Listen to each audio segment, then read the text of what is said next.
My dear students class 11th and 12th। तो प्यारे बच्चों, इंग्लिश ग्रामर के अंतर्गत हमारा ट्रांसफॉर्मेशन में simple sentence change into compound मैंने पढ़ा दिया था। और प्यारे बच्चों, आप कम्प्लेक्स सेंटेंस पढ़ रहे थे। तो मोस्टली होता क्या है, इनमें आपकी जो क्लॉजें होती हैं, सबसे महत्वपूर्ण क्लॉज ही होता है, जो मैंने आपको बताया था 3 प्रकार के होते हैं। इसमें नाउन क्लॉज मैं आपको पढ़ा चुका हूँ, और प्यारे बच्चों एडजेक्टिव क्लॉज, और आज हम पढ़ेंगे एडवर्ब क्लॉज। कौन सी क्लॉज आज पढ़ेंगे हम? Adverb clause. तो आप देख पा रहे होंगे कि यहाँ पर दिया है यूज ऑफ एडवर्ब क्लॉज। बच्चों क्या दिया है यहाँ पर? Use of adverb clause. अब आप देखते होंगे कि सिंपल सेंटेंस के किसी शब्द या फ्रेज को एडवर्ब क्लॉज में बदल देते हैं। कहाँ बदल देते हैं? एडवर्ब क्लॉज में हम बदल देते हैं। अब आप समझ पाए होंगे कि सिंपल सेंटेंस को हम कहाँ बदलेंगे? एडवर्ब क्लॉज में बदल देंगे। तो यहाँ पर हमने इसे और बेहतर समझाने के लिए कुछ एग्जांपल्स दे रखे हैं। तो आप देख पा रहे होंगे कि we have our food at sunset. तो कहने का मतलब यहाँ पर है कि हमारा सिंपल सेंटेंस है, और प्यारे बच्चों हमें इसे सिंपल से कॉम्प्लेक्स बनाना है। तो कैसे बनाएंगे? आप देख पा रहे होंगे कि वी हैव अवर फूड, कि मेरे पास क्या है? हमारा भोजन है, या हमने भोजन ले लिया है। तो ये प्रेजेंट का यहाँ पर हमारी जो हेल्पिंग बराबर प्रेजेंट टेंस की आई हुई है, प्रेजेंट परफेक्ट की आई हुई है। एट सन सेट मतलब सूर्य छिपने पर।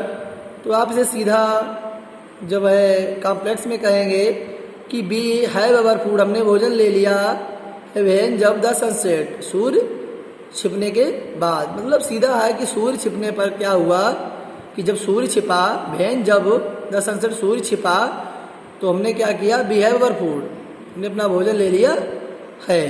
तो यहाँ पर जो यूज हुआ है वो व्हेन का हुआ है, जिसके द्वारा हमने सिंपल को ले जाकर के कॉम्प्लेक्स में चेंज कर दिया।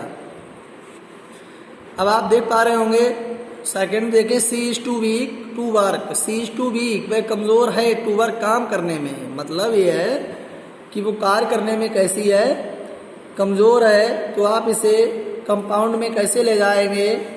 तो प्यारे बच्चों मैंने आपको पढ़ाया था, सबसे पहले ही पढ़ाया था रिमूवल टू का प्रयोग। जब रिमूवल टू को हटाते हैं तो वहाँ पर माय डियर स्टूडेंट्स हम सो लगाते हैं। क्या लगाते हैं बच्चों?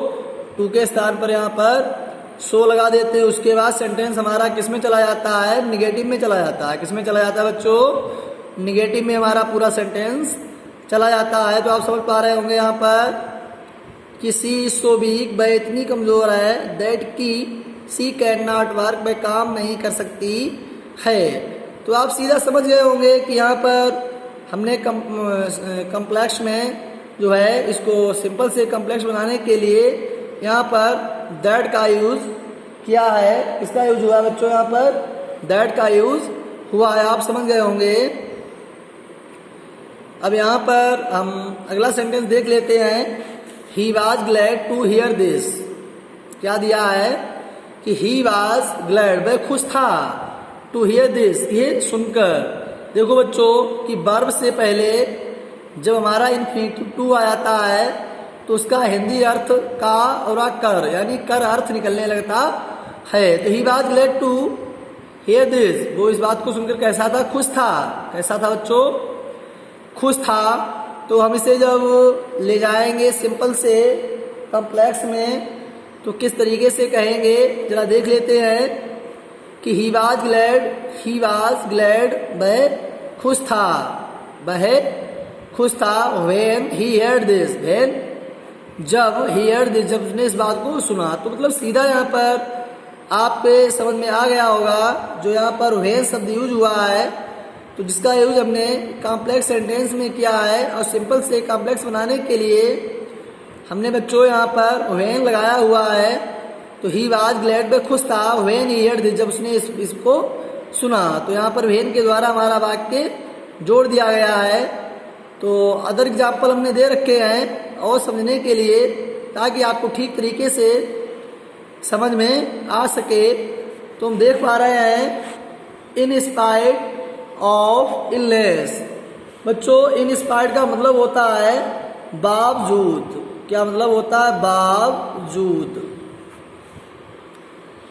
ऑफ इलनेस मतलब सीधा मतलब है कि बीमारी के बावजूद ही विल कम, वह आएगा, वह आएगा। तो सीधा मतलब है कि बीमारी होने के बाद भी वह आएगा।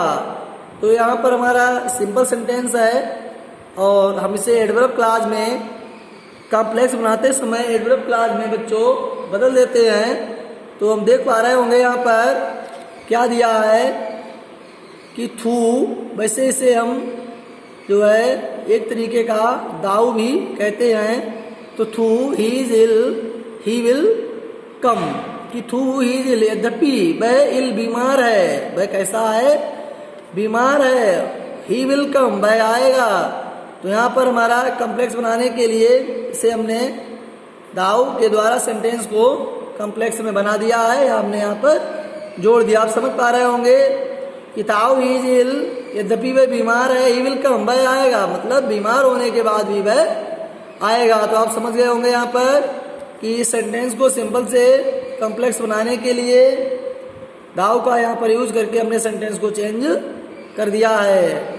अब आप देख पा रहे होंगे आगे यहाँ पर एग्जाम्पल एक और हमने दिया है समझने के लिए बच्चों को उनके ठीक तरीके समझ में आ जाए। देखो बच्चों यहाँ पर लिखा है कि यू में वॉक एनी वेयर, यू में वॉक तुम टहल सकते हो, एनीवेयर कहीं भी, कहने का मतलब है कि कहीं भी कोई भी जगह हो वहाँ पर तुम टहल सकते हो।